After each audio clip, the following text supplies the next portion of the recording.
Hey everyone, welcome to tonight's Big Brother 26 chat. Oh, hi! Guess who's back? It's Julie! And my sunglasses. I'm hoping this is the last video I'll have to wear these for, but I just don't want to trigger anything with the migraine situation, so hopefully tomorrow I'll be 100% good to go.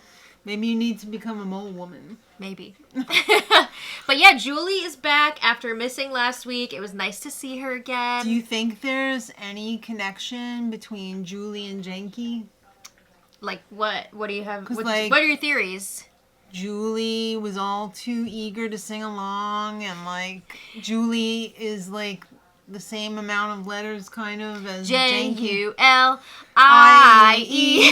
Julie. Julie, love one another. I mean, maybe. Or maybe Janky is Jesus. I don't know. But she was happy to be back. I think a lot of people were happy to see her back. I was. Everybody was clapping it up. Yeah. Clap up for Julie. All right, so if you remember last time, which was just this morning when we did our recap. Oh my god. Leah and Angela both won vetoes. Leah won the Janky. I almost said video. Leah won the Janky veto. Angela won the full size. The golden power of veto. Yes. Yes, but only Angela used her veto. Leah really freaking blew it in She threw it. Little competition she threw it. So hers was out of the mix. She's a liar. She threw it. But like you said, Angela used her veto on Chemo, and then Leah put up T-Core in Chemo's place. So we've got Chemo. No. We have T-Core versus Rubina up on the block. All right. Well, it's a win for Chemo because he's staying. He's safe. Yeah, he's so excited that he's safe, but he's bummed out because his two fellow trio members are up on the block. It's a guarantee that somebody from the trio is going home. They're getting busted up. They really did it up making it this far together. Mm-hmm. So Leah feels bad. Does she though? I think she felt bad. Ma'am. Baby's crying. Yeah, she felt really bad about it. And it was weird because I remember on the feeds, Rubina was complaining that Leah was like laughing and joking around after the ceremony, but like looked like she was crying. But I mean, she could have been laughing. She could have been laughing after the ceremony, and then she was like, join management. I better like lay on the floor here and pretend to be crying hard. I mean, a floor cry, that's under a blanket. That's dedication right there. All right, so in the heat. But everybody was telling her, like, it had to be done. The trio had to be broken up, so you did what you had to do. Said everyone not in the trio. Yeah. The trio was not saying that. No. So Cam and Mackenzie are hanging out. Oh boy, are they. T-Core will win this game if we keep her. Why am I Captain Kirk all of a sudden? Why are you Christopher Walken? Yeah, so maybe we should think about getting her out. Cam is thinking that's probably the move. Mackenzie seems to be on the same page. Yeah. But they're not sure if the votes are all there because you need 3 in order to evict this week. Yes. Well, what a coincidence. Mackenzie talks to Angela and Leah, and Angela's having the same thought. My vote would be for T-Core. I mean, if you look at the 2 nominees, T-Core is way more likely to not only win competitions, but like to win this whole thing. Yeah. Right? She's got a lot of people loving her. That would be in the jury. She's got a lot of living to do. And that's not to say that Rubina doesn't also have a good social game, but I mean, at least T-Core has won an HOH. Right. She's been a big part of flipping votes. I mean, she was one of the leaders to flip the vote to keep Rubina. Right. So T-Core has a very good chance of winning if she makes it to the end. Well, Mackenzie tells Rubina, I only need one more vote to keep you, so let's see what I can do. Well, Rubina was nervous she was going to be leaving with 0 votes to stay. Yeah, she said, can I have a sympathy vote? She seemed pretty surprised to hear that she could potentially get the votes. But Mackenzie's like, we got some work to do. If you could, like, talk to Chemo, maybe try and get him. Well, she did talk to Chemo, and Chemo said, I'm sorry, but my vote is going to T-Core. I mean, I don't think he said that outright, but, like, it was pretty clear he would be voting for T-Core to stay. I mean, we expected that. He has been working with her since the beginning, so... Yeah. I mean, everybody pretty much knew it. That is true. Yeah. So Janky said, guess what, kids? It's time for a conga line around the backyard. Oh my God. Janky was just always full of surprises, always full of new activities. Angela said, what's with this new shit? I'm sorry, but Angela is killing it. Janky also pulled out a limbo game. He said, take that pool net and let's do limbo, baby. Cam's just like... He's through. Exasperation for all this stuff and him just like walking under the limbo bar instead of like actually doing the damn thing. Well, I think Mackenzie was like dog crawling under the limbo bar too. I mean, they had to do a lot of stuff, and Janky also said roll that butt. He did. Roll it! Keep rolling that butt for Chuck. That's right. Everyone's super tired of Janky. I'm not. Rubina being like, go what was it, bye-bye or bed? Go bed. Bye-bye, I think. No, it wasn't bye-bye. Night-night. Night-night. That made me laugh. Go night-night. The screams in the diary room. The go F yourself from Chelsea. Yeah. Classic. Wonderful moments from this week. Janky's kind of a B. I mean, we talked about this morning. He's like that little kid that wants you to play, but you have to do like all the heavy lifting. Play Barbies. You talk. You talk. Exactly. Yes. Damn kids. All right, so Cam was in trouble because he was in some drama. They were getting nappy, sleepy, whatever. I don't know. Was it nighttime? This was nighttime, yeah. Okay. So he says, I was afraid it was going to rain, so I moved my cot closer. So it could be under the awning. Right.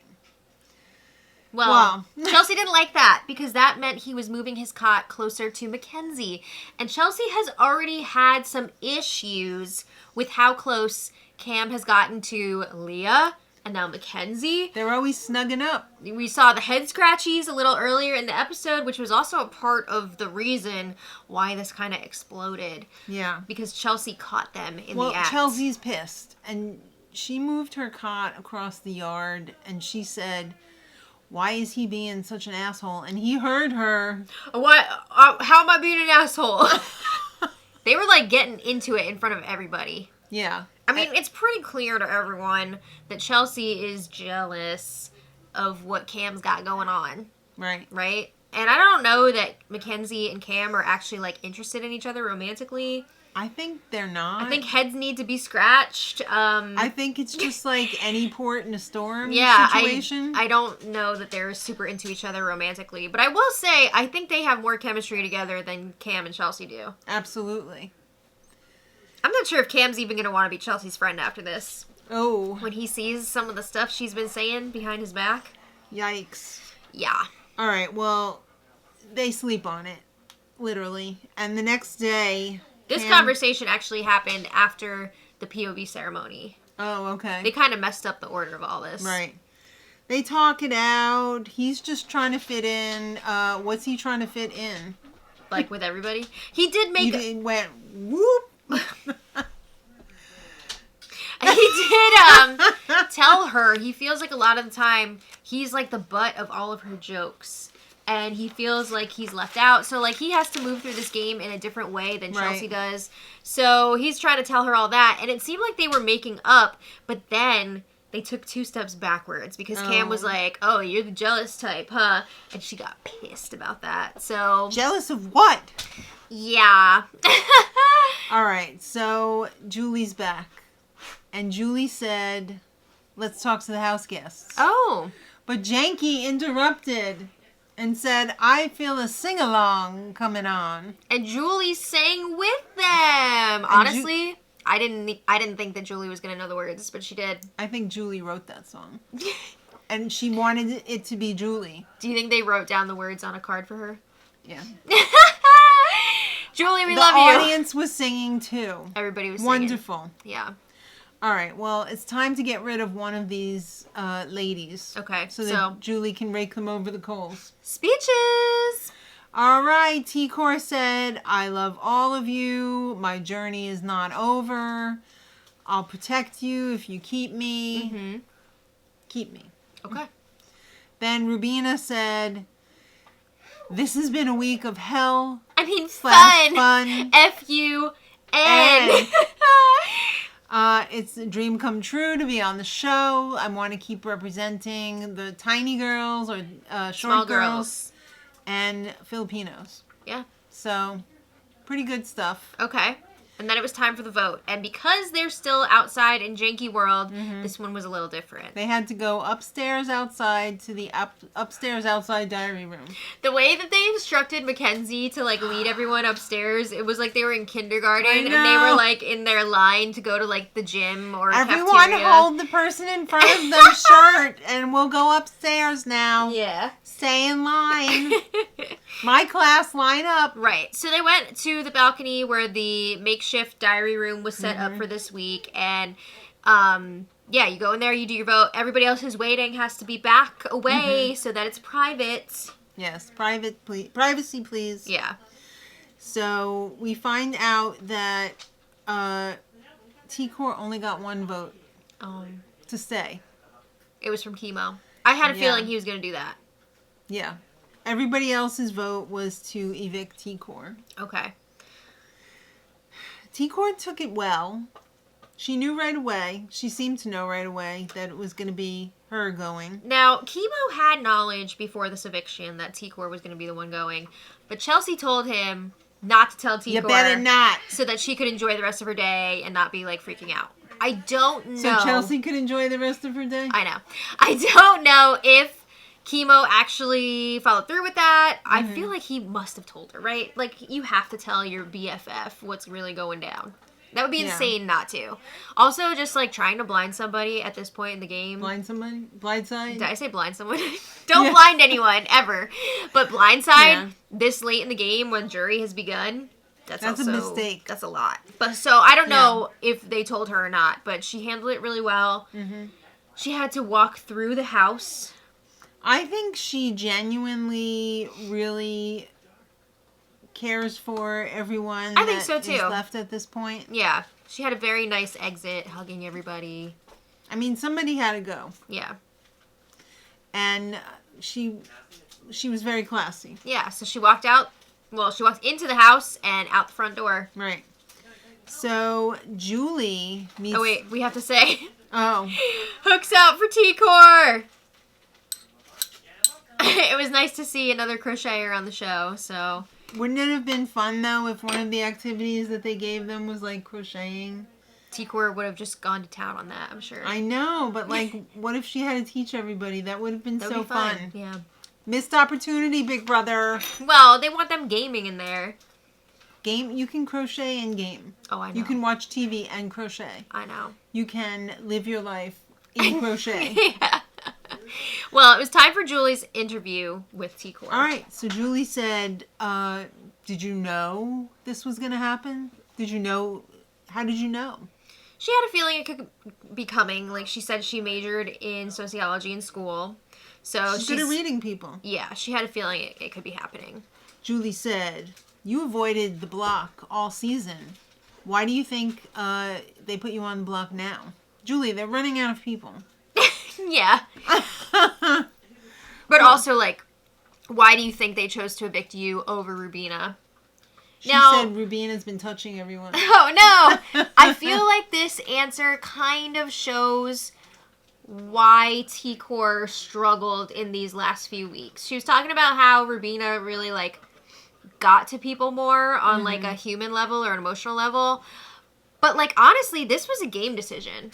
People made this decision to vote out T-Core because they saw her as a bigger threat in the game. This was not about who they liked more or anything like that. And I think that was one of T-Core's issues, was that she didn't realize, like, people are not just going to keep you around because they like you or they like your story. Like, there's going to be more to it than that for most people. All right. Then Julie said, Jerry O'Connell told me to ask you, was putting Tucker up a mistake? She kind of danced around this one a little bit because she was like, I don't want to have any regrets. But did you? Yes. She kind of went with the whole everything happens for a reason. Yeah, that's what everybody says. I don't think she regretted getting Tucker out, really. I don't think she did, but she did. Yeah. You know what I mean? Yeah. I don't think she regretted getting rid of him, but it didn't help her game. As, so. Yeah. They listened to some goodbye messages. Mackenzie was like, sorry, how to do it. Chelsea was a total ass kiss moment there. I think she does. I didn't want to do this. Everyone else did. I mean, that is true, though. Like, Chelsea was trying to campaign for T-Core to stay. But that was also some jury management right there. Chemo was like, friends for life. Of course. Leah, also a jury management, no hard feelings type statement. Yeah. So then, after the messages were over, T-Core was kind of tearing up, which is normal. Julie said, what is that liquid coming yeah, I was from like, your eyes? why? She's not allowed to cry. But T-Core's answer was so sweet. She was talking about how she just genuinely loves all of them and how she wanted to come on the show to make friends. And she feels like she really did that. So, you think she even loves Angela? That was what I was thinking too, because I was like, Angela's message wasn't included in there. So, like, if it was, would she still have said that? Yeah. But yeah, she had a very, very sweet answer. So I'm happy that she, got to experience this, got to make lots of friends, and She's glad that she got to experience this. I think it was a big deal for her because she is such an introvert, and this really brought her out of her shell. It's hard to remember sometimes that she's only 23 years old. Wow. Yeah, so... With her new hairstyle, she looks like she's about 12. I loved her hair tonight. I thought it was gorgeous. I thought she looked beautiful tonight. Yeah. Even after being outside for a whole week. Julie said, better watch out, you better not cry. Quinn's waiting for you, and he wants you to bring that white statue from the HOH room. Can you think you can bring it for him? Oh, God. All right. So, that was it for T-Core. Thank you for making the game so fun and exciting. But also, I have to admit, I did get frustrated with her quite a bit. But I'm not going to just, act like I didn't. Yeah. But she was fun to watch. All right. Now it's time for the HOH competition. They have been hawking this since yesterday. This is the first time this season that they are starting the HOH competition during the eviction episode. Oh, my God. Oh, my God. Yeah, right? Get the paddles out. Crazy. Everybody is isolated in the house. Different parts, different rooms. Right. With their little supplies that they need to do this competition. I thought people were going to lose their shit when Julie said that Janky was introducing the comp. I was waiting for them to be like, F you, Janky! Julie said, look, it's in my rider that AI has to do part of my job now. I don't have to read the rules anymore.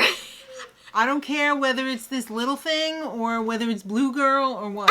Blue Girl. All right, so this is a stacking competition. Ooh. This is very Big Brother Canada-ish, I feel like. I feel like they've been doing it on this one, though, for a while. Have they? For a long time. All right. This one's called Eye Candy. All right, so you have to stack up your candy on your podium. Everybody's got the same set of pieces. It's just different colors. Yeah.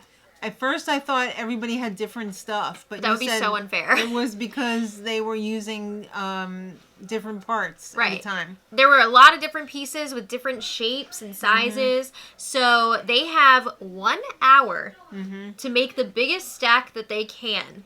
And biggest meaning amount of the pieces. Most pieces. Yeah. Interesting. You can ring in at any time. What if somebody was like, okay, done. They're probably going to lose. Yeah, so whoever builds the biggest stack in the shortest amount of time is going to win this HOH. That's crazy. They got an hour to do it. So we better see some good-ass stacks. Wouldn't it be funny if the person did, one and then everybody's fell because they were, rushing at the last minute? I mean, it's possible, right? The person who rang in with one won. That'd be crazy. Highly unlikely, but it's not impossible. Who would you like to see win? Angela. Who had a big stack at the end of Angela and Mackenzie appeared to be doing the best so far, but I mean, those things could drop in a second, and then you got to start over. Yeah. So I think the trick here is to just use all the pieces and hit the bell immediately. Yeah. Because I think if there's a tie, whoever locked it in first will be the winner. So It's in your best interest to do it as quickly as possible. Wow. It's going to be interesting. Yeah, Julie said before we... why can't I speak tonight? Am I having an out-of-body experience? It's been a long day. It has been a long day. Julie said, before we eavesdrop on the house, I have some announcements to make. I have some actor announcements. This is exciting. All right, well... First thing, Sunday, 9 o'clock, regular time. Yeah. We're going to find out the rest of, who won this HOH and who they're Zingbot. nominating. And Zingbot! I thought Zingbot is on Wednesday. I thought Zingbot is on Sunday. Oh, I don't know. Maybe it is on Wednesday. I feel like it's on Wednesday, and maybe that's why it's longer. Wednesday's show is an hour and a half. Oh my god. It's starting at 9:30 though. Is that because Survivor is an hour and a half? Mm-hmm. Okay. Are we staying with the hour and a half? I believe format? we are, yes. Wonderful. I know, I love that. So is the rest of the episodes? Wednesday's a mess. The rest of the season is a disaster, schedule-wise. Yeah, it is. If you want to know what the schedule is, check out Hamster Watch, because she always has the best information on that. And much more. Mess. But yeah, the schedule is a mess. It's a disaster. So, oh my God. This Wednesday... I'm making me so tired just thinking about it. 9:30, hour and a half. Oh. Zingbot, though, this week. And then Julie said, Thursday, it's the night we've been waiting for. Has been drooling over this possibility. It's the double. Woo! Double eviction, baby. How exciting. It is exciting. Yeah. Who would you like to see go in the double eviction? I don't know. I have something I like about pretty much everybody who's left, so it's hard to say. Yeah. It's a good group this year. I would like to see the other trio get knocked down a peg. I could see that, yeah. And Leah can go. Okay. I'm good with that. Okay. All right, so let us know. Who is expendable to you guys? Let us know in the comments. Yeah. And that's it. we're just waiting on the HOH. Yeah, and if you don't want to wait until Sunday to find out, make sure you check out the spoiler live streams. Check it out. Hooks out. Hooks out for Chuck. Yeah. Or T-Core. Thanks so much for watching. For Chuck. Hey, he Angela misses him a lot. A lot. That sounded sexually charged. Yes. Anyway. Thanks for watching. On that note, until next time, much love.